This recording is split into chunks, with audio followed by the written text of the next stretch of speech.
Hello, I'm Louise Smith. Thank you for tuning in today. I'm here to answer some frequently asked questions about my new book, which is here. This is the only one for me. It is out now. Thank you so much if you've already purchased a copy. I'm really grateful and I hope you enjoy it.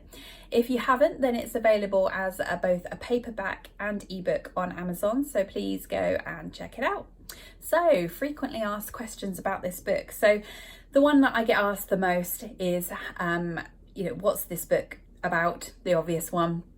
So the book is about a character called Mia, and she has been ditched, as it were. Her boyfriend Alex, who she thought was the love of her life and the only one for her, he has run off to India to become a Buddhist monk.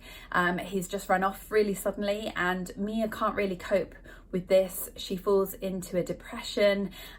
She's not cleaning herself, looking after herself. She's not even cleaning her house, and she's eating a lot of ice cream, and she doesn't want to go out with her friends. She's just being pretty miserable. She can't really accept the fact that Alex has gone. And the story is really about her journey of thinking about, whether Alex is going to change his mind and come back. And then there's a lot of storyline around her friends. She's got a really great group of friends and they rally around her. They all go on holiday together and they've all got their own things going on as well.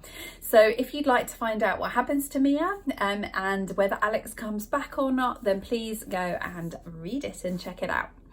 So the question I get asked second most about this book is, where did I get my inspiration from?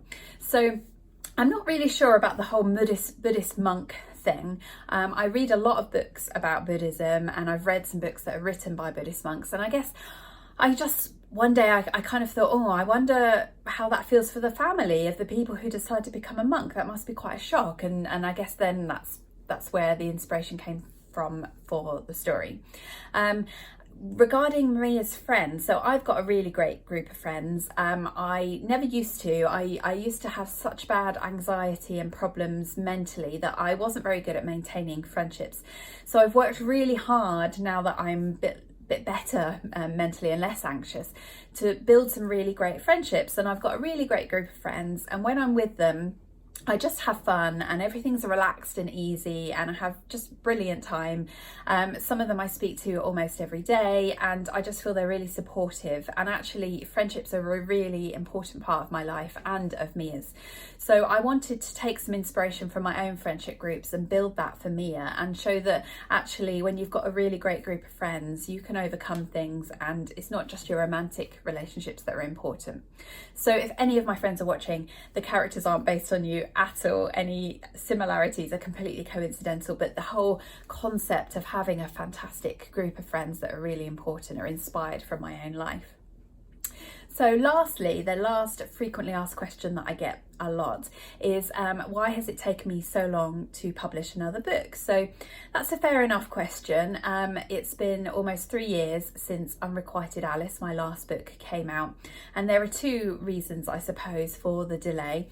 First of all, when I first started to write this book, I was on holiday in France, and I was feeling very creative, inspired. I quite often feel inspired and creative on holiday.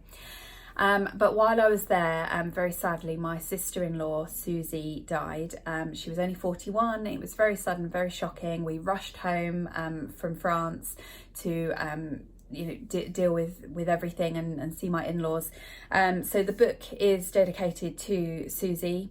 And as you can imagine, that was just a terrible time, and we had a lot to deal with at home, and I just didn't feel like writing light-hearted romantic fiction for quite a while. And then when I did get back into writing, I kind of associated this book with that holiday and that time, and I just wanted to start something fresh. So I started writing other things, and then eventually I came back to this story and felt that I needed to complete Mia's tale, and that's where we are today, with the book coming out, and finally it's here for you to read. The other reason is just that my publisher closed down, so I needed to find a new space to move my existing books to, so that I could still put them out in the world, and that just took some time. So yeah, just various things going on there. But I am back. My seventh book, will be coming out again later this year or early next year. I'm writing that now and it's going well, so I'll share more about that in due course. I'd just like to say thank you to all the followers and wonderful people who have been asking me when my next book will be coming out, and just taking so much interest even though I've had a little break, because it's overwhelming, and I love getting messages, so please keep them coming. Please keep commenting and sharing and liking on my posts, because I really appreciate that. Now, you might have seen that I'm doing quite a lot of stuff at the moment about mental well-being and living your best life and becoming the best version of you. This is a subject I'm really passionate about, and believe it or not, I'm not a millionaire author. The books do well, but there are other things that I want to do in my life to make a career of, and one of those is coaching and inspiring people to live their best life. So if you're not already in my new Facebook group, please come and check it out. You can find it via my Facebook page, and if you would like to learn more about my mission to live my best life and inspire others to do so, then please visit sarahlouisesmith.com. There's lots of resources and free advice and information on there. Thank you again for tuning in today. Thank you so much for your interest in the truth. I was going to talk about The Truth About Ellen. That's another book you should check out. This is the only one for me. Thank you so much for listening, and I hope you have a wonderful, wonderful weekend. Thank you. Bye.